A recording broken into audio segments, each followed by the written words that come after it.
ఊళ్ళో అంటారు, ఎప్పుడైనా ఆడపిల్ల ఏడుస్తూ ఉంటే, రేయ్ ఆడపిల్ల ఏడవకూడదురా, ఆడపిల్ల కన్నీళ్లు గారిస్తే మనకు ఉసురు తగిలిదిరా, ఆడపిల్ల కన్నీళ్లు మనకు శాపంరా అని అంటారు.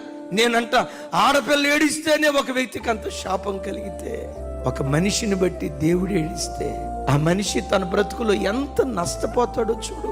నిన్ను రక్షించినందుకు, నీకు ఆస్తి ఇచ్చినందుకు, నీకు వ్యాపారం ఇచ్చినందుకు, బ్రతుకు తెరువు నిమిత్తం మంచి ఉద్యోగం ఇచ్చినందుకు, ఎన్నో మరణాపాయపు స్థితుల నుంచి దేవుడు తప్పించి ఈ రోజు ఈ స్థితిలో దేవుడు నిన్ను నిలవబెట్టినందుకు నిన్ను అడిగే ప్రశ్న, నిన్ను బట్టి ఈరోజు దేవుడు సంతోషంగా ఉన్నాడా? ఇలాంటి దాన్ని నేను ఎందుకు రక్షించుకో? ఎలాంటి వాడి కొరకు నా ప్రాణం ఎందుకు పెట్టానా? ఎలాంటి వాడికి సావి ఎందుకు ఇచ్చానా? ఎలాంటి వాళ్ళను సావుకురాలుగా, ఎలాంటి వాళ్ళను సావుకులుగా నేను ఎందుకు చేసుకున్నానా అని ఒకవేళ నిన్ను గూర్చి దేవుడు పశ్చాత్తాపడుతున్నాడేమో ఒక్కసారి ఆలోచించు. నిన్ను చూసి ప్రభు ఎప్పుడు సంతోషించును గాక.